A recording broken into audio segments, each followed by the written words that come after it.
কাছে রবে, কাছে রবে, কাছে রবে, কাছে রবে, জানি কোনদিন হবে না শুধু কাছে রবে, কাছে রবে, দূর আরো দূর, দূর আরো দূর যাবে ও,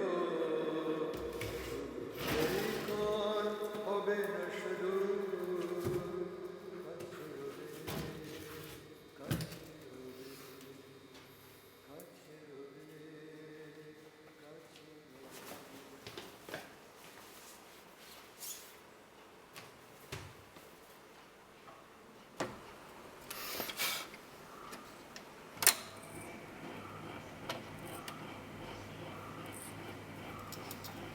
എൻ്റെ എല്ലാ ബന്ധുജനങ്ങൾക്കും സുഹൃത്തുക്കൾക്കും നമസ്കാരം. വളരെ നാളുകളായിട്ട് എൻ്റെ മനസ്സിലും വേറെ ചിലരുടെ മനസ്സിലും തോന്നിയ ഒരു പ്രോജക്റ്റ് ഇന്ന് തുടങ്ങുകയാണ്. എൻ്റെ ജീവിതത്തെപ്പറ്റി വിശദമായിട്ട് ജനനം മുതൽ ഇതുവരെ ഉണ്ടായിരുന്ന 77 വർഷത്തെ എൻ്റെ ജീവിതത്തെപ്പറ്റി വളരെ വിശദമായിട്ട് ബാക്കിയുള്ളവർക്ക് വേണ്ടി പറഞ്ഞ് അവതരിപ്പിക്കാൻ ഒരു ചാൻസ് എനിക്കിന്ന് കിട്ടുകയാണ്. ഞാനത് സസന്തോഷം പറഞ്ഞു തീർക്കുകയാണ്. എൻ്റെ ജനനം 1939 സെപ്റ്റംബറിൽ കോട്ടയത്തായിരുന്നു. ഞങ്ങളുടെ വീട് അന്ന് വളരെ പ്രസിദ്ധമായൊരു നായർ തറവാടായിരുന്നു. കോട്ടയത്തെ മങ്കൊമ്പിൽ എന്നായിരുന്നു എൻ്റെ പേര്. ഏതാണ്ട് 200 വർഷം മുമ്പ് ഹൈദരാലിയുടെയും ടിപ്പുവിൻ്റെ ആക്രമണകാലത്ത് ഇന്നത്തെ മലബാറിലെ മലപ്പുറത്തുള്ള ആദവനാട്ടിൽ നിന്നും അവിടുന്ന് ഒഴിച്ചു പോന്ന് തിരുവിതാംകൂറിൽ വന്ന് കോട്ടയം, കാവാലം, കുമരകം, ഈര തുടങ്ങിയ സ്ഥലങ്ങളിലൊക്കെ അനുവാദത്തോടുകൂടി താമസിച്ച കുടുംബങ്ങളായിരുന്നു ഞങ്ങളുടേത്. ഞങ്ങളുടെ കുടുംബം അതിൽ പടിഞ്ഞാറെ കുന്നുമ്മ എന്ന് പറഞ്ഞ് കാവാലം മങ്കൊമ്പിൽ ഒരു സ്ഥലത്തായിരുന്നു താമസിച്ചിരുന്നത്.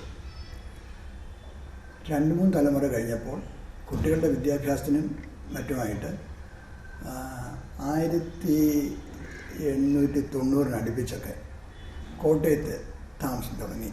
ആദ്യം വന്ന് താമസിച്ചത് പോറ്റുമടെന്ന് പറഞ്ഞൊരു വീട്ടിൽ ഒരു ചെറിയൊരു ടെമ്പററി ആയിട്ടൊരു കെട്ടിടം കെട്ടിയാണ്. എന്നിട്ട് ചങ്ങനാശ്ശേരി ഇല്ലത്ത് നിന്നും കുറച്ച് സ്ഥലം വാങ്ങിച്ച്, ഏതാണ്ട് 1 ഏക്കർ സ്ഥലം വാങ്ങിച്ച്, ഇന്നത്തെ മങ്കൊമ്പ് എന്ന് പറഞ്ഞ പുരയിടം വാങ്ങിച്ച് അവിടെ ആദ്യം ഒരു പെര വെച്ചു. പിന്നീട് 1-2 കെട്ടിടങ്ങളൂടെ അതിനകത്ത് വരികയും ചെയ്തു. പറഞ്ഞു തുടങ്ങുമ്പം ഞങ്ങളൊക്കെ ഓർക്കുന്നത് എൻ്റെ അമ്മമ്മയുടെ അമ്മ മങ്കൊമ്പിൽ കാർത്യായനി അമ്മ 1847 to 1942 ആയിരുന്നു അവരുടെ ജീവിതകാലം.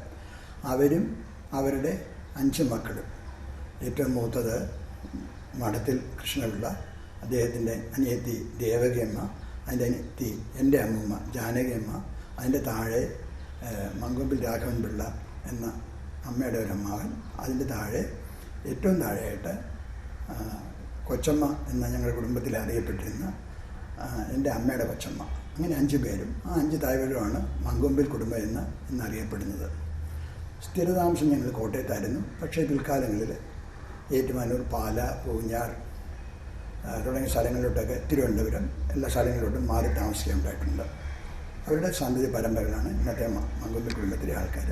ഇതിൽ ഞാൻ പ്രധാനമായിട്ട് പറയാൻ ഉദ്ദേശിക്കുന്നത് എൻ്റെ അച്ഛനമ്മമാരെ പറ്റി, ഞങ്ങൾ ആ തറവാട്ടിൽ താമസിച്ചിരുന്ന ആ കാലഘട്ടത്തെ ആൾക്കാരെ പറ്റിയാണ്. ഞങ്ങളുടെ പഴയ മങ്കൊമ്പിൽ തറവാട്ടിൽ താമസിക്കുന്നത് എൻ്റെ അമ്മൂമ്മയുടെ അമ്മ.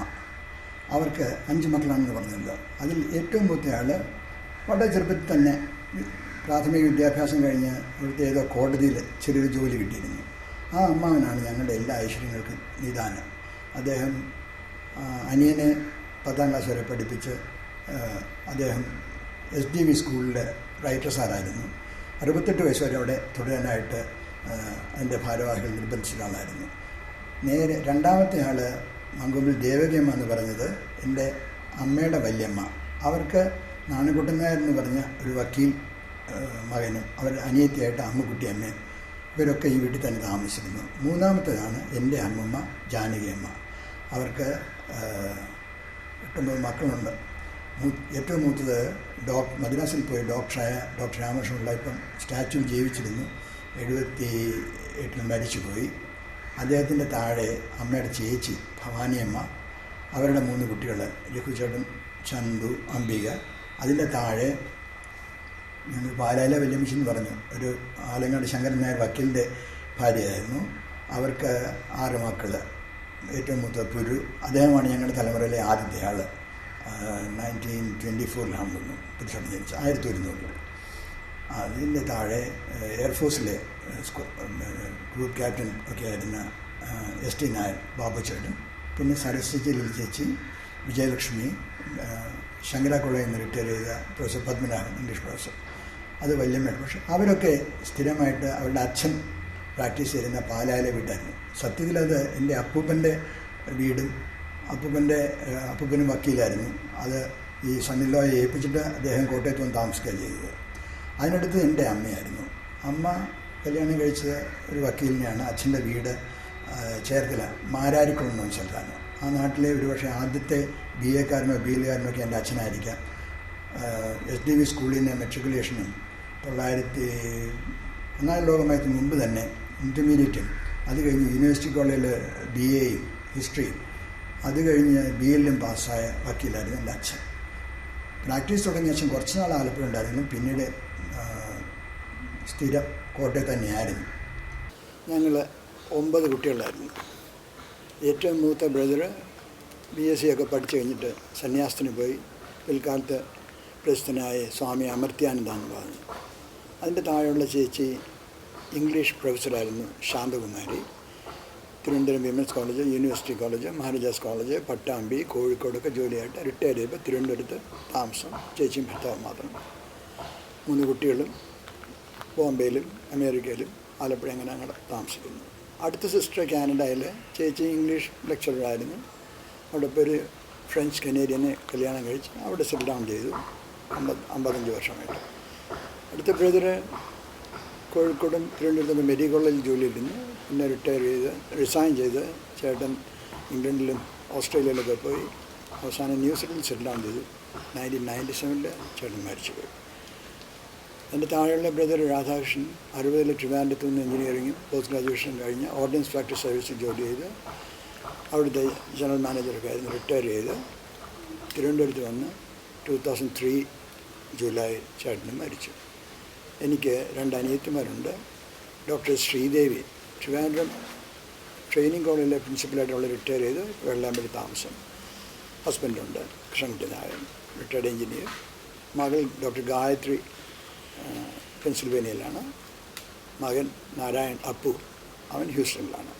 അതിൻ്റെ താഴത്തെ സിസ്റ്റർ ശാരദ, അവളും കല്യാണം കഴിഞ്ഞ് സെൻറ്റ് ഫ്രാൻസിസ്കോയിലായിരുന്നു. ഇപ്പം പിന്നെ കുറച്ച് നാൾ തിരുവനന്തപുരത്ത് താമസിക്കുന്നുണ്ട്. 2 കുട്ടികൾ, ഒരു മകൾ ഓസ്റ്റിൻ ടെക്സസിൽ, മകൻ കാലിഫോർണിയയിൽ. ഏറ്റവും വലിയ ബ്രദറായിരുന്നു. എല്ലാവരും അറിയുന്നൊരു ഡോക്ടറായിരുന്നു, സൈക്കാട്രിസ്റ്റായിരുന്നു. സിനിമയും പാട്ടും ഒക്കെ ആയിട്ട് ബന്ധപ്പെട്ട് ധാരാളം ജോലി ചെയ്യുന്ന ഡോക്ടർ SP രമേഷ്, എൻ്റെ ഏറ്റവും ഇളയ അനിയനാണ്. എനിക്കുള്ള 6-7 വയസ്സുള്ളതാണ്. അയാൾ 2011 ജൂലൈയിൽ മരിച്ചു. ഈ 5 സഹോദരന്മാരും ഞാൻ മാത്രം, 4 സിസ്റ്റേഴ്സുമുണ്ട്. എൻ്റെ വീടെന്ന് പറഞ്ഞാൽ ഏകദേശം 1 ഏക്കർ വരുന്നൊരു പുരയിടമായിരുന്നു. വലിയ പുരയിടമായിരുന്നു. നിറച്ച് മരങ്ങൾ, മാവും പ്ലാവും പുളിയും ഒക്കെയുള്ള വലിയൊരു പുരയിടമായിരുന്നു. ഒരിക്കലൊരാൾ പറഞ്ഞു പഞ്ചവൃക്ഷങ്ങളുള്ള നല്ലൊരു പുരയിടമാണെന്ന്. ചെന്ന് കയറുന്ന കിഴക്ക് വശേ ഗേറ്റിൻ്റെ 2 സൈഡിലും സാമാന്യം വലിയ 2 കൂവളം. തെക്ക് കിഴക്കേ മൂലയിൽ കന്യാകുണ്ണം അങ്ങനെ പറഞ്ഞോർക്കുന്നത് അശോക. പിന്നെ ഒരു എലഞ്ഞി തെക്ക് വശേ. തെക്ക് പടിഞ്ഞാറേ മൂലയിൽ 3 പേര് പിടിച്ചാൽ കിട്ടാത്ത വലിയ സർപ്പപ്പാല. വടക്ക് പടിഞ്ഞാറേ മൂലയിൽ കാഞ്ഞിരം. ഇങ്ങനെ പഞ്ചവൃക്ഷങ്ങളുള്ള നല്ല പുരയിടമാണെന്ന് ഒരു ജ്യോത്സ്യൻ പിന്നീട് വളരെയധികം ടെലിസ്കോപ്പിക് മെമ്മറിയിൽ അദ്ദേഹം എൻ്റെ പറയുകയുണ്ടായി. ഇങ്ങനെ ഇത് കാണുന്നവരെ എൻ്റെ പറഞ്ഞു. ഒരിക്കലും ഞാൻ ജ്യോതിഷത്തിൽ വിശ്വസിക്കുന്നില്ല. പക്ഷേ ഈ നമ്പൂരി ഇത് പറഞ്ഞു കഴിഞ്ഞപ്പം ഞാൻ ശരിക്കും ഒന്ന് ഞെട്ടിപ്പോയി. എൻ്റെ വീട് കാണുന്ന മാതിരി ആ ഏക്കറേജ് പോലും അങ്ങേര് കറക്റ്റായിട്ട് പറഞ്ഞു വരുന്നുണ്ട്. ഇത് 72 ഉണ്ടായ സംഭവമാണ്. പക്ഷേ അങ്ങേര് കാണുന്ന മാതിരി, TV കാണുന്ന മാതിരി, ഫോട്ടോയിൽ കാണുന്ന മാതിരി ഭംഗിയായിട്ട് ഈ പുരയിടവും മരങ്ങളും വടക്കോട്ട് പോകുന്ന വരിക്കപ്ലാവിൻ്റെ ഒരു കമ്പ് വട്ടവാളുകൊണ്ട് മുറിച്ചിരിക്കുന്നതൊക്കെ വരെ അദ്ദേഹം പറഞ്ഞു. എന്നെ അത്ഭുതപ്പെടുത്തിയിട്ടുണ്ടായി. അവിടെ തിരുനക്കരയിലും തെക്കും ഗോപുരത്തിലും ഒക്കെ വളരെ പ്രശസ്തമായ വീടായിരുന്നു എൻ്റെന്ന് ഞാൻ പറഞ്ഞു. മങ്കൊമ്പിൽ. ഇവിടുത്തെ ആദ്യത്തെ ഡോക്ടറോ എൻ്റെ വലിയ അമ്മാവനായിരുന്നിരിക്കണം. അതിൻ്റെ മൂത്ത ബ്രദർ അവിടുത്തെ ഏറ്റവും ഇഷ്ടപ്പെട്ട വക്കീലൊക്കെ ആയിരുന്നു, ഒരു നാട്ടുപ്രമാണിയൊക്കെ ആയിരുന്നു. NS-ൻ്റെ ആദ്യത്തെ പ്രസിഡൻ്റായിരുന്നു നാണിക്കുട്ടൻ നായർ. ചുറ്റുപാടുള്ള വീടുകളെപ്പറ്റി എൻ്റെ ഓർമ്മ, കിഴക്ക് വശം ഞങ്ങളുടെ തന്നെ ഒരു റിലേറ്റീവ്, അത്യം പൈസക്കാരിയൊന്നും അല്ലെങ്കിൽ പാവപ്പെട്ട മീനാക്ഷി ചേച്ചിയും കുടുംബവും. അതിനടുക്കൽ റോഡിൻ്റെ സൈഡിൽ തന്നെ വാമനപ്പൈ, ന്യൂ ഗുണശേഖരൻ കമ്മിറ്റിയിരുന്ന വാമനപ്പൈയും കുടുംബവും. തൊട്ട് പടിഞ്ഞാറ് വശമായിട്ട് പൂക്കാരൻ ആശാൻ എന്ന് വിളിച്ചുകൊണ്ടിരുന്ന കോട്ടയത്തെ ഏറ്റവും വലിയ പൂക്കട നടത്തിയിരുന്ന ആശാൻ, ഭാര്യ അമ്മക്കുട്ടി ചേച്ചി, ശിങ്കാരി, അയ്യപ്പൻ, ശിവൻ, കണ്ണൻ ആദ്യമായിട്ട്.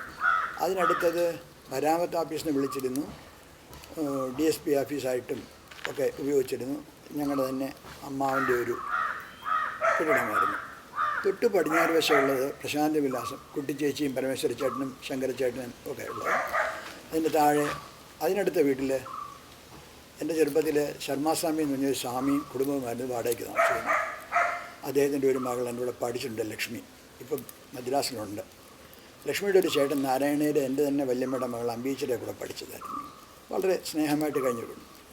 ആ നാട്ടുകാരെല്ലാവരും വേനൽക്കാലത്ത് ഞങ്ങളുടെ വീട്ടിലെ കിണർ ഉപയോഗിച്ചായിരുന്നു കുളിക്കുകയും നനയ്ക്കുകയും ചെയ്തിരുന്നത്.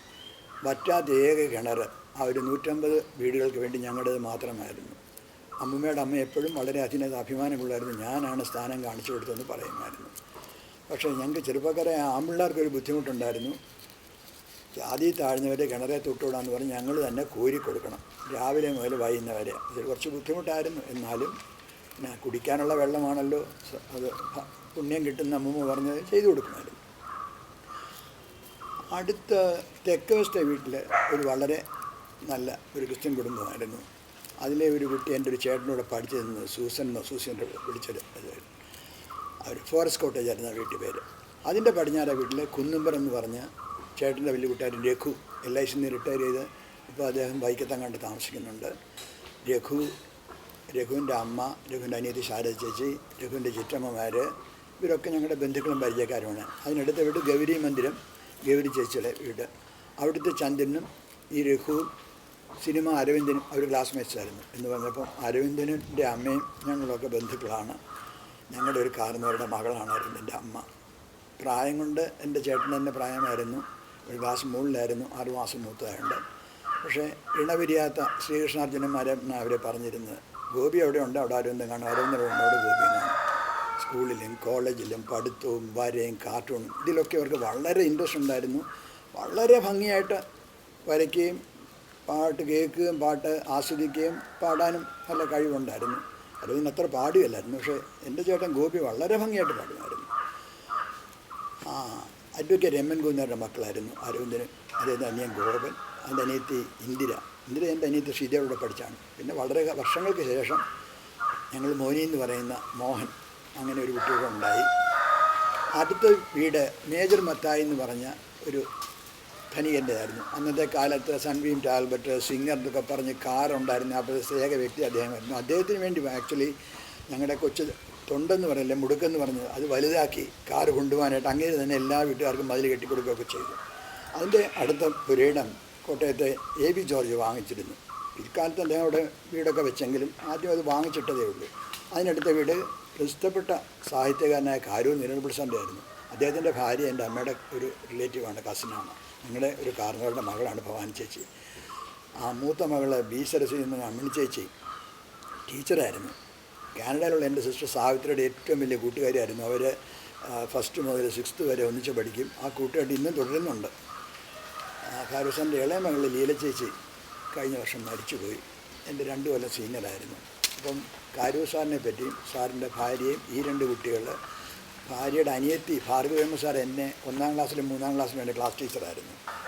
ഈ കുടുംബങ്ങളെ, ഇവിടുത്തെ എല്ലാ വ്യക്തികളെ എനിക്ക് മറക്കാതെ വളരെ സ്പഷ്ടമായിട്ട് ക്ലിയറായിട്ട് ഓരോ ആൾക്കാരെ എനിക്ക് ഓർമ്മയുണ്ട്.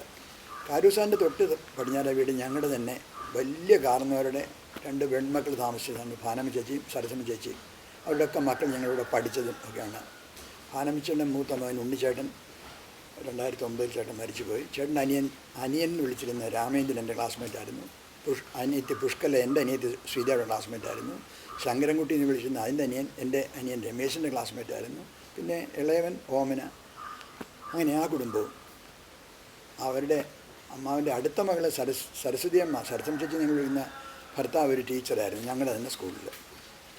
അവർക്ക് ശ്യാമള എന്ന് പറഞ്ഞ് എന്നെക്കാളും ഒരു വയസ്സ് മൂത്തൊരു കുട്ടി, എൻ്റെ താഴെ ഒരു വയസ്സ് താഴെ ശാരദ, പിന്നെ ഗോപി എന്ന് പറഞ്ഞൊരു മകൻ, അതിൻ്റെ താഴെ സുഭദ്ര, പിന്നീട് ബാലൻ, ശശി, ശ്രീദേവി. മൂത്തേടെന്ന് പറഞ്ഞ വീട് ഞങ്ങളുടെ കൂടെ ഉണ്ടായിരുന്ന കുറേ ആൾക്കാർ കൂടെ പഠിച്ച ആൾക്കാരാണ്. എൻ്റെ മൂത്ത ചേച്ചി ശാന്തയുടെ കൂടെ അവിടുത്തെ നാരായണൻകുട്ടിച്ചേട്ടൻ പഠിച്ചിരുന്നു. സാവിത്രിയുടെ കൂട്ടത്തിൽ രാമേന്ദ്രൻകുട്ടിച്ചേട്ടൻ പഠിച്ചിരുന്നു. ഗോപിച്ചേട്ടൻ്റെ കൂട്ടത്തിൽ മാധവമേനോൻ പഠിച്ചിരുന്നു. എൻ്റെ മൂത്ത രാധാകൃഷ്ണൻ്റെ കൂട്ടത്തിൽ അവിടുത്തെ രാധാകൃഷ്ണൻ പഠിച്ചിരുന്നു. ഏറ്റവും ഇളയവൻ ശങ്കരൻകുട്ടി എൻ്റെ തന്നെ പ്രായമാണെങ്കിലും എന്നെക്കാൾ ഒരു ക്ലാസ് മുകളിലാണ് പഠിച്ചത്. പഠിക്കാൻ വളരെ മിടുക്കനായിരുന്നു. മാധവൻകുട്ടിയും ശങ്കരൻകുട്ടിയും പഠിക്കാൻ മിടുക്കരായിരുന്നു. അവരുമൊക്കെ ഞങ്ങൾ വേണ്ടി കളിയുണ്ട്. പിന്നെ അവിടുത്തെ ചെങ്ങഴിശ്ശേരി ഇല്ലെന്ന് പറഞ്ഞ അവരായിരുന്നു അന്നത്തെ ഏറ്റവും വലിയ ഇടപ്രഭുക്കന്മാർ. അവരുടെ സ്ഥലമാണ് ബാക്കിയുള്ളവരൊക്കെ സത്യത്തിൽ വാങ്ങിച്ച് വീട് വെച്ച് താമസിച്ചത്. അവിടുത്തെ ശർമ്മയുടെ ഇളയ അനിയനും പോലും ബാഡ്മിൻ്റൺ കളിക്കാനും ഒക്കെ ആയിട്ട് വീട്ടിൽ വരികയും പിന്നെ അമ്പലത്തിൽ എഴുന്നള്ളുമ്പം ആനയുടെ പുറത്തിരിക്കുന്ന ശർമ്മ ഞങ്ങൾക്ക് കാണുന്നൊരു വലിയ സന്തോഷമായിരുന്നു. വലിയൊരു ഗമയിൽ ഞങ്ങളൊക്കെ താഴെ നിൽക്കുമ്പോൾ ശർമ്മ ഏതാണ്ട് വലിയൊരു കാര്യം നേടി എന്നുള്ള മട്ടിൽ തിരുനക്കര കൊച്ചുകൊമ്പൻ്റെ പുറത്തിരിക്കുന്നതൊക്കെ ഞാൻ ഓർക്കുന്നുണ്ട്. കിളിനാഥമായിരുന്നു ശർമ്മ. സ്കൂളിലോ കളിക്കുമ്പോഴത്തേക്കും കുറച്ചൊരു ഗീക്കി ശബ്ദമാണ്, ആണുങ്ങളെ പോലത്തെ ശബ്ദമല്ലായിരുന്നു. ആ ശർമ്മയുടെയും അനിയൻ്റെയും മുഖം മറക്കാനൊക്കെ അല്ല, അവരുടെ അച്ഛൻ അമ്മ എല്ലാവരും. ഇല്ലത്തെ കടവെന്നാണ് അവരുടെ കടവിന് പറയുന്നത്. എല്ലാവർക്കും കുളിക്കാൻ അനുവാദമില്ല. പക്ഷേ ചുരുക്കം ചില വീട്ടിലെ മര്യാദയ്ക്ക് പെരുമാറുന്നവരുടെ ഒക്കെ ആയിട്ട് അവർ അനുവദിക്കുമായിരുന്നു. അവർ നമ്പൂതിരിമാരായിരുന്നുണ്ട്. ഇതൊക്കെ എൻ്റെ ഓർമ്മയിൽ വരുന്നുണ്ട്. ഞങ്ങളുടേത് സത്യത്തിലൊരു കൂട്ടുകുടുംബമായിരുന്നു. അമ്മയുടെ അമ്മ, അവരുടെ ചേച്ചി, അമ്മയുടെ സഹോദരിമാർ, കസിൻസ് എല്ലാവരും കൂടെ എപ്പോഴും 10-40 പേരൊക്കെ ആ വീട്ടിൽ കാണാറുണ്ടായിരുന്നു. കൂട്ടുകുടുംബമായിരുന്നതെന്ന് മാത്രമല്ല, ആ നാട്ടിലുള്ള മറ്റ് വീടുകളിലോട്ടൊക്കെ വളരെയധികം സ്നേഹബന്ധങ്ങളും ഉണ്ടായിരുന്നതുകൊണ്ട് എല്ലാ വീടുകളിലും ഞങ്ങൾക്കൊക്കെ സർവ്വ സ്വാതന്ത്ര്യങ്ങൾ അനുവദിച്ച് തന്നിരുന്നു. എല്ലാവർക്കും അറിയുകയും ചെയ്തിരുന്നു. കളിക്കാനും ശനിയും ഞായറും കളി മുഴുവൻ ഏതെങ്കിലും ഒരു വീട്ടിൽ എല്ലാവരും കൂടെ കൂടുകയായിരുന്നു. അങ്ങനെയായിരുന്നു. ഇതിൻ്റെ മഠത്തെന്ന് പറഞ്ഞാൽ അമ്മാവൻ്റെ വീടിൻ്റെ, വല്യമ്മാവൻ്റെ വീടിൻ്റെ അടുക്കൽ തന്നെ ഞങ്ങളുടെ ഒരു ചെറിയൊരു പുഴ ഒഴുകുന്നുണ്ടായിരുന്നു. അവിടെയായിരുന്നു ഞങ്ങളുടെ കുളി. എല്ലാ അവധി ദിവസങ്ങളിലും വെക്കേഷൻ കാലത്തും രാവിലെ ഒരു 10 മണിക്ക് പോയാൽ 1 മണി വരെ ഈ പറഞ്ഞ എല്ലാ വ്യക്തികളും, ഞാനും 2 സഹോദരന്മാർ, അരവിന്ദൻ, ഗോപൻ, രഘു, ചന്ദ്രൻ, മാരാടത്തെ ഗോവിന്ദപ്രസാദിൻ്റെ മക്കളായ ചന്ദ്രൻ, ഗോപി, മൂത്തടുത്തെ മാധവമേനോൻ, എല്ലാവരും കൂടെ 10-12 പേര് കളിച്ച് തകർത്ത് കുളം കലയ്ക്കമാരി മുഴുവൻ കണ്ണുമൊക്കെ ചുമപ്പിച്ച് 1 മണി വരെ ഞങ്ങൾ ഈ ആറ്റിൽ കിടന്ന് കളിക്കുമായിരുന്നു. അത് ഒരിക്കലും മറക്കാനൊക്കാത്ത, ആൺകുട്ടികൾ മാത്രമല്ല പെൺകുട്ടികളും വരുമായിരുന്നു. അമ്മയുടെ ചേച്ചിമാരൊക്കെ നനയ്ക്കാനും കുളിക്കാനും ഒക്കെ ഈ തോട്ടിൽ പോകുമ്പം വരുന്നതേ ഒരു വലിയ പറ്റവും ഒരു സംഘമായിട്ടായിരിക്കും. പല വീടുകളിലും കയറി കുശലം പറഞ്ഞ് അവിടുന്ന് കാപ്പിയോ ചീടയോ ഉണ്ണിയപ്പോ ഒക്കെ തിന്ന് വർത്തമാനം പറഞ്ഞ് അങ്ങനെ സന്തോഷമായിട്ടായിരിക്കും. ഈ കുളി എന്ന് പറഞ്ഞ ഒരു ആഘോഷമായിരുന്നു. എൻ്റെ ചേച്ചിമാരും അനിയത്തിമാരും. അമ്മയുടെ മൂത്ത ചേച്ചിയായിരുന്നു സത്യത്തിൽ എൻ്റെ നായിക. വല്യമ്മച്ചയുടെ കൂടെയായിരുന്നു ഞങ്ങളൊക്കെ പോകുന്നു. ഞങ്ങളെയൊക്കെ നീന്തി പഠിപ്പിച്ചത് പോലും വല്യമ്മച്ചയാണ്.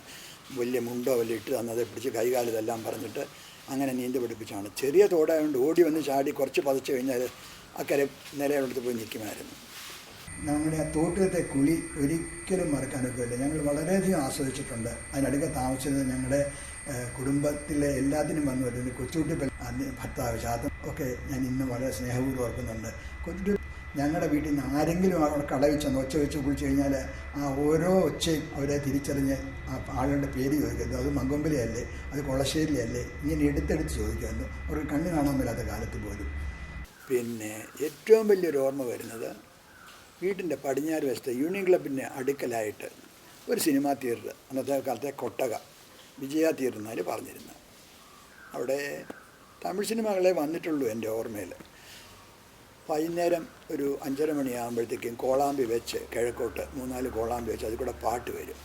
അങ്ങനെ പഴയ പാട്ടുകൾ MK Thyagaraja Bhagavathar, GM Balasubrahmanyam, MS സുധുഷ്മി, Cherukulathur Shyama, ഹൊന്നപ്പ Bhagavathar, MLS ബഹുമാരി, ഇവരുടെയൊക്കെ പാട്ട് കൊച്ചിലേ കേൾക്കാം. 6 മണിക്ക് അത് അകത്തോട്ടെടുക്കുക. അപ്പോൾ ഈ പാട്ട് കട്ടാകുമ്പോൾ ഞങ്ങളൊക്കെ കൈയും കാലും കഴുകി മുഖമൊക്കെ കഴുകി വന്ന് തിണ്ണെ ഭസ്മം തൊട്ടിരുന്ന് നാമം ജപിക്കേണ്ട ഒരു പരിപാടിയുണ്ട്. ഞങ്ങളുടെ പിള്ളേർക്ക് എല്ലാവർക്കും അത് ഭയങ്കര ശത്രുതയുള്ളതായിരുന്നു. 2 മണിക്കൂർ അവിടെ ഇരുത്തി ഞങ്ങളെ ശരിക്കും ജയിലിൽ പിടിച്ചിട്ട മാതിരി ഞങ്ങളെ കൊണ്ട് നാമം ചൊല്ലുമായിരുന്നു. ഈ നാമം ചൊല്ലെന്ന് പറഞ്ഞാൽ വളരെ ഇലാബറേറ്റാണ്. ഗണപതി, സരസ്വതി, ഗുരു എല്ലാവർക്കും വേണ്ടിയുള്ള ഈ 2 കീർത്തനങ്ങൾ. പിന്നെ ഹിന്ദു മതത്തിലെ എല്ലാ ദൈവങ്ങൾക്കും ശ്രീകൃഷ്ണൻ, ശ്രീരാമൻ, മഹാവിഷ്ണു, ശിവൻ, സുബ്രഹ്മണ്യൻ, അയ്യപ്പൻ, ഭദ്രകാളി, എല്ലാ ദൈവങ്ങളും കഴിയുമ്പോൾ ആയിരിക്കും അമ്മമാരൊക്കെ കുളിച്ച് വന്നിരിക്കുന്നത്. പിന്നെ അവർ ഹരിനാമ കീർത്തനം, ഭാഗവതത്തിലെ കള്ളി വിവേകം കൂടാതെ കണ്ട് ഇങ്ങനെ തുടങ്ങി 8 മണി വരെ ഞങ്ങളെ പിടിച്ചിരുത്തും. അത് കഴിഞ്ഞാൽ 8 മണിക്ക് മുനിസിപ്പൽ സൈറൺ കൂവുമ്പോഴെല്ലാവരും കൂടെ ഓടും ആഹാരം കഴിക്കാൻ. മിക്കവാറും കഞ്ഞിയായിരിക്കും, ഇത്രയും പേർക്ക് വേറൊന്നും വെക്കാൻ വെക്കുകയല്ല. ഇതൊക്കെ വളരെ പച്ചയായിട്ട് ആ വീടും പുരയിടവും അവിടുത്തെ ഓരോ മരവും ചെടികളും എനിക്ക് ഓർമ്മയുണ്ട്. പൊതുവെ ഞാൻ പറഞ്ഞ എൻ്റെ ചെറുപ്പം മുഴുവൻ സന്തോഷകരമായിട്ട് കോട്ടയത്ത് തിരുനക്കര ആയിക്കോട്ടെ, ബോഡ്ജെട്ടി ആയിക്കോട്ടെ, തെക്കൻകോരമായിക്കോട്ടെ, യൂണിയൻ ക്ലബിൻ്റെ പരിസരമായിക്കോട്ടെ, കുളിക്കുന്ന കടവുകളായിട്ട് എല്ലായിടത്തും വളരെ സന്തോഷമുണ്ടായിരുന്നു എൻ്റെ ചെറുപ്പകാലം. എല്ലാ കളികളും കളിക്കാനും നല്ല പ്രാവീണ്യം. ഒന്ന് പ്രധാനം എനിക്ക് പറയാനുള്ളത്, ഒരു കളിയും എനിക്ക് തോക്കാൻ ഇഷ്ടമില്ലായിരുന്നു. ഞാൻ എല്ലാവരെയും തോൽപ്പിക്കുമായിരുന്നു. വട്ട് കളിച്ചാൽ എല്ലാവരും കരഞ്ഞുകൊണ്ട് പോകും, അടിച്ച് കൈ പൊളിക്കും. കുട്ടിയും കോല് കളിക്കുമ്പോഴാണ് ശരി, ഞാൻ അടിക്കുന്ന പിടിക്കാൻ എൻ്റെ ചേട്ടന്മാർ പോലും നിൽക്കുകയല്ല. ഞാൻ അറിഞ്ഞുകൊണ്ട് മേത്തിനിട്ട് അടിക്കുമായിരുന്നു, കുട്ടി കൊള്ളത്തക്കവണ്ണം. അവരടിക്കുമ്പോൾ ഞാൻ പേടിയില്ലാതെ ഫീൽഡ് ചെയ്യുമായിരുന്നു. കളിയിൽ ജയിക്കാനാണ് കളിക്കേണ്ടത്.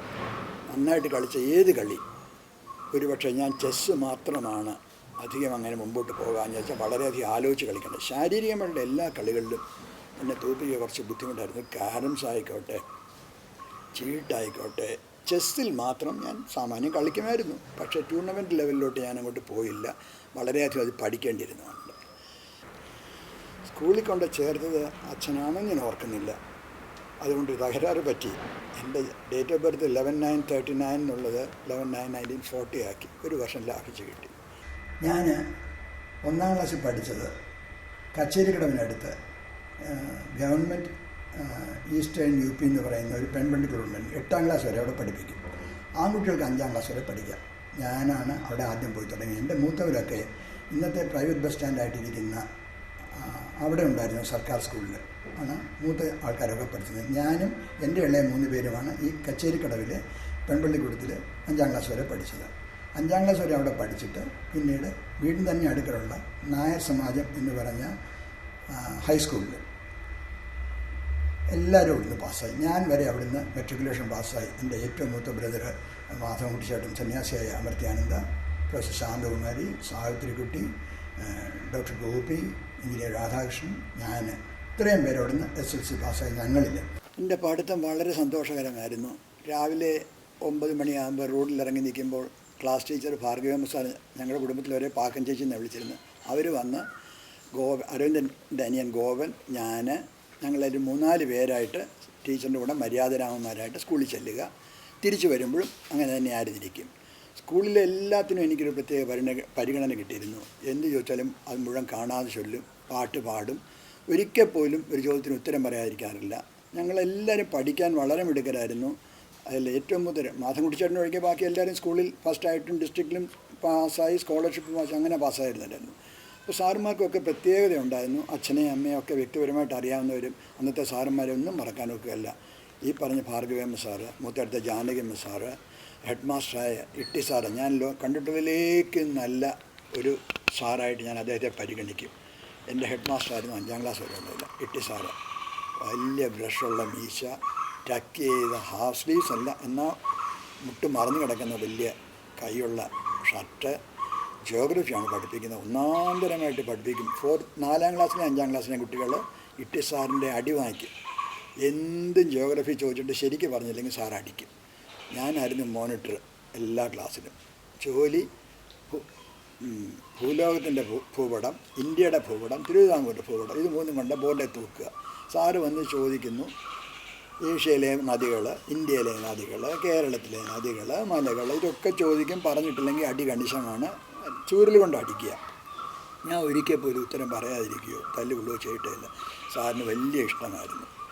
പിന്നെ ഏറ്റവും വലിയൊരു കാര്യം, സ്വാതന്ത്ര്യ കിട്ടിയ അന്ന് ജനഗണമന പാടാൻ സ്കൂളിൽ ആർക്കും അറിഞ്ഞുകൂടാ. പെൺപിള്ളേരൊക്കെ 8ാം ക്ലാസ് മലയാളം പഠിക്കുന്നുണ്ട്. 10ഉം 18ഉം വയസ്സായ പെണ്ണുങ്ങളോടെ പഠിച്ചിരുന്നു. അവർ തൊട്ട് ആർക്കും അറിഞ്ഞുകൂടായിരുന്നു. ഭാഗ്യത്തിന് ടാഗോറിൻ്റെ ജനഗണമന 3 സോണറ്റ്സ് പോലെ 42 പേരുള്ളതിൽ എനിക്ക് മുക്കാലും അറിയാമായിരുന്നു. അന്ന് മനോരമ, മലയാള രാജ്യം, മാതൃഭൂമി ഇതൊക്കെ ആഴ്ചപ്രതികളും വിശേഷാൽ പ്രതിയിലും ഇതൊക്കെ അദ്ദേഹത്തിൻ്റെ പഠിത്തത്തോട് വന്നിരുന്നു. വായിച്ച് പഠിച്ചിരുന്നു. മൂത്തവരൊക്കെ ചൊല്ലി കേട്ടിരുന്നു. ഇത് സ്കൂളിൽ വലിയ ഗമയിൽ എല്ലാവരുടെ മുമ്പിൽ ചൊല്ലാൻ എനിക്ക് പറ്റി. 5ാം ക്ലാസ്സിൽ പഠിക്കുന്ന കുട്ടികൾ ഇംഗ്ലീഷിൽ ഉത്തരം പറഞ്ഞിട്ടില്ലെങ്കിൽ പലപ്പോഴും ആ സാറുമാർ 4ൽ പഠിക്കുന്ന എന്നെ വിളിച്ചെടുത്ത് ചോദിച്ചിട്ട് എന്നെ കൊണ്ടത് ഡെമോൺസ്ട്രേറ്റ് ചെയ്യുന്നു. Show me the wall. ഞാൻ വളരെ ഗമയിൽ പോയി തൊട്ട് കാണിക്കും. This is the wall.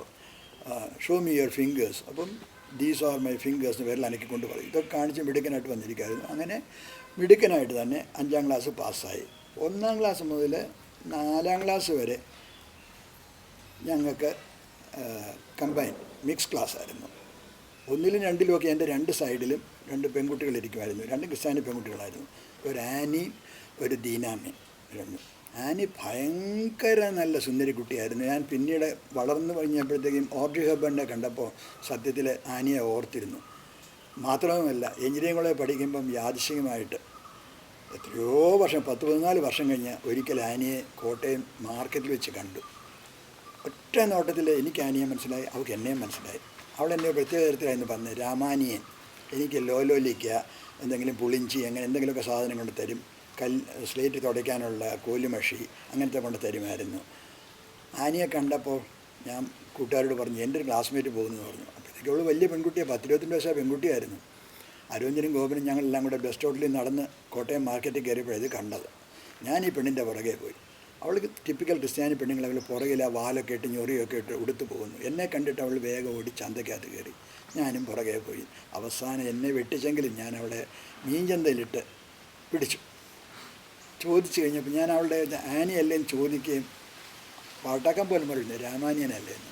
പിന്നെ കുറച്ച് വർത്തമാനമൊക്കെ പറഞ്ഞ് എന്താടി കല്യാണം കഴിക്കാൻ പറ്റും ഒത്തിരി വർത്തമാനമൊക്കെ പറഞ്ഞ് അങ്ങനെ പിരിഞ്ഞു. പിന്നെ ഞാൻ കണ്ടിട്ടില്ല. അങ്ങനെ 1ാം ക്ലാസ് മുതൽ പഠിച്ച പല പല കൂട്ടുകാർ 10ാം ക്ലാസ് വരെ പഠിച്ചവരുണ്ട്. അവരെല്ലാവരും ഓർക്കുന്നു. എൻ്റെ ഒരു ഭാഗ്യം എന്ന് പറഞ്ഞാൽ അടുത്ത കാലത്ത് 2003 എൻ്റെ കൂടെ പഠിച്ച 10ാം ക്ലാസ്സുകാരുടെ ഒരു ഗെറ്റ് ടുഗദർ അറേഞ്ച് ചെയ്യാൻ എനിക്ക് പറ്റി കോട്ടയത്ത്. 72 പേര് 10ാം ക്ലാസ് ഞങ്ങൾ എഴുതിയതിൽ 48 പേര് അന്ന് വന്നു. അന്ന് പഠിപ്പിച്ചെന്ന് 7 സാറുമാർ ജീവിച്ചിരുന്നു. ഇന്ന് അവർ 7 പേരും ഇല്ല.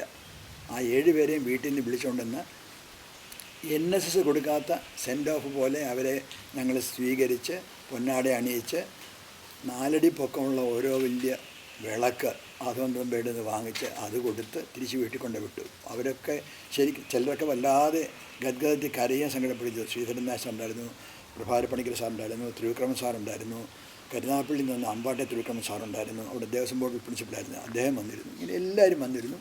അവരെല്ലാം ഇന്ന് മറന്നിരിക്കുന്നു. കോട്ടയത്തെ എൻ്റെ ജീവിതത്തിൽ എനിക്ക് മറക്കാനാകാത്ത കുറേ സാറുമാരുണ്ട്. പ്രൈമറി സ്കൂളിലും മിഡിൽ സ്കൂളിലും ഹൈസ്കൂളിലും. അവരെപ്പറ്റി പറയാതെ പോകഴിഞ്ഞാൽ അത് കൃതജ്ഞതയായിരിക്കും. 1ാം ക്ലാസ് മുതൽ 5ാം ക്ലാസ് വരെ പഠിപ്പിച്ചതിൽ മുമ്പേ ഞാൻ നേരത്തെ പറഞ്ഞ ഭാർഗവമ്മ സാറ് 1ലും 3ലും എൻ്റെ ക്ലാസ് ടീച്ചർ, 2ലും 4ലും ഇന്ന് സിനിമയുടെയൊക്കെ ഉള്ള TK രാജീവ് കുമാർ എന്ന് പറഞ്ഞയാളുടെ വലിയൊരു അമ്മുമ്മ ആർക്കുട്ടിയമ്മ സാറ് എൻ്റെ 2ലെയും 4ലെയും ക്ലാസ് ടീച്ചറായിരുന്നു. എൻ്റെ കൂട്ടുകാരൻ PKS മേനോൻ ജനറൽ മാനേജർ BSNലായിരുന്നു. ശങ്കരൻകുട്ടിയുടെ അമ്മ മൂത്തടുത്ത് ജാനിയമ്മ സാറ് കത്തിച്ചു വെച്ച വിളക്ക് പോലെയായിരുന്നു. അവരുടെ ചെവിയിൽ നിന്ന് തോടയും കഴുത്തിലെ അടിയിലും അതിൻ്റെ ആ കല്ലുകളുടെ നിറവും ഒന്നും ഞാൻ മറക്കുകയില്ല. വളരെ സൗമ്യമായിരുന്നു, കാണാൻ സുന്ദരിയായിരുന്നു. അമ്മച്ചേക്കാളിൽ ഒരു 7 വയസ്സ് കൂടുതൽ. അവർ 1900-ലെങ്ങാണ്ട് ജനിച്ച് 76-ൽ മരിക്കുമായിരുന്നു. എൻ്റെ ഭാഗ്യം എന്ന് പറയാം, ഒരു ടീച്ചർ മരിച്ച ദിവസം ഞാനന്ന് കോട്ടയത്തുണ്ടായിരുന്നു. ആ ശവം ദഹിപ്പിക്കാൻ എടുക്കുമ്പോൾ എനിക്കവിടെ പോകാനും ഒന്ന് തൊഴാനും എനിക്കൊരു പറ്റി. അവരുടെ മക്കളൊക്കെ ഞങ്ങളുടെ സ്നേഹമായിരുന്നു.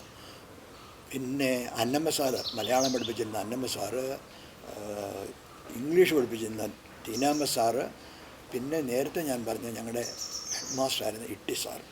ഇട്ടി സാറിൻ്റെ തലയിൽ കൈവച്ച് അനുഗ്രഹിച്ച് എന്നെ വിട്ടത്.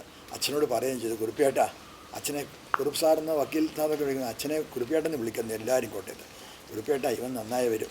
എന്നെ ജീവിതത്തിൽ അനുഗ്രഹിച്ച ഒറ്റ സാറ് എനിക്ക് തോന്നുന്നു എൻ്റെ പ്രൈമറി സ്കൂളിലെ ഹെഡ് മാസ്റ്ററായിരുന്നു. 6ാം ക്ലാസ് മുതൽ 11ാം ക്ലാസ് വരെയാണ് ഹൈസ്കൂൾ വിദ്യാഭ്യാസം. അന്ന് പഠിപ്പിച്ചിരുന്ന മിഡിൽ സ്കൂളിൽ പഠിപ്പിച്ചിരുന്ന CP sir, Karthavu sir, Ramachandran sir, Prabhakara Panicker sir, Lakshmikuttyamma sir, ഇവരൊക്കെ വളരെ സ്നേഹാദരവ് ഞാൻ ഓർക്കുന്നു. സത്യത്തിൽ അവർക്കൊക്കെ ആത്മാർത്ഥത വളരെയധികം കൂടുതലുണ്ടായിരുന്നു. നല്ല കുട്ടികളെ പ്രോത്സാഹിപ്പിക്കുകയും കൂടുതൽ പറഞ്ഞു കൊടുക്കുകയും അവരെ ഉത്തേജിപ്പിക്കുകയും ഒക്കെ അവർ ചെയ്തിരുന്നു. ഹൈസ്കൂളിൽ വന്നു കഴിഞ്ഞപ്പോൾ പിന്നെ ഞാൻ കണ്ടിട്ടുള്ളിലേക്ക് നല്ലൊരു അധ്യാപകൻ സ്കൂളിനകത്തും വന്ന് ഗോപാലുള്ള സാറ്. സ്കൂളിനകത്തും പുറത്തും സമുദായത്തിൽ ഇത്രയും മാന്യനായ ഒരു ടീച്ചർ, സുമുഖൻ, വെരി വെൽ ഡ്രസ്ഡ്, ഹാൻസം, പഠിപ്പിക്കുന്ന ഫിസിക്സും കെമിസ്ട്രി ഇംഗ്ലീഷും ഒന്നാം തരമായിട്ട് പഠിപ്പിക്കും. ഞാൻ അദ്ദേഹത്തെ പറ്റി സത്യത്തിൽ എൻ്റെ ഗുരുനാഥന്മാർ എന്ന് പറഞ്ഞ് ഞങ്ങളുടെ കുടുംബയോഗത്തിൻ്റെ മാസികത്ത് എഴുതിയിട്ടുണ്ടായിരുന്നു. സാറ് വളരെ നല്ലൊരു സാറും കുട്ടികളുടെ എക്സ്ട്രാ കരിക്കുലർ ആക്ടിവിറ്റീസ് അസിസ്റ്റൻ്റുകളാണ്. ഞങ്ങളെയൊക്കെ ബാഡ്മിൻ്റൺ കളിക്കാനും ബാസ്കറ്റ് ബോൾ കളിക്കാനും എല്ലാത്തിനും പ്രേരിപ്പിച്ചിരുന്നത്. സാറ് ബാഡ്മിൻ്റൺ നന്നായിട്ട് കളിക്കും, ബോൾ ബാഡ്മിൻ്റൺ. അപ്പം സാറിൻ്റെ കൂടെ കളിക്കാനായിട്ട് എൻ്റെ ബ്രദർ രാധാകൃഷ്ണൻ, അരവിന്ദനെയും ഗോപൻ ഞങ്ങളെല്ലാവരും പിടിച്ചിരുത്തി ഫൈവ്സ് കളിക്കുമ്പം ഏതാണ്ട് സന്ധ്യയാകുന്നവരെ സാറിൻ്റെ കൂടെ കളിക്കുന്നതുകൊണ്ട് ബാഡ്മിൻ്റൺ കളി നന്നായിട്ട് പഠിച്ചു. പിൽക്കാലത്ത് അത് ഷട്ടിലിലോട്ടും ടെന്നീസിലോട്ടും ഒക്കെ മാറ്റാൻ ഞങ്ങളെ സഹായിച്ചിട്ടുണ്ടായിരുന്നു.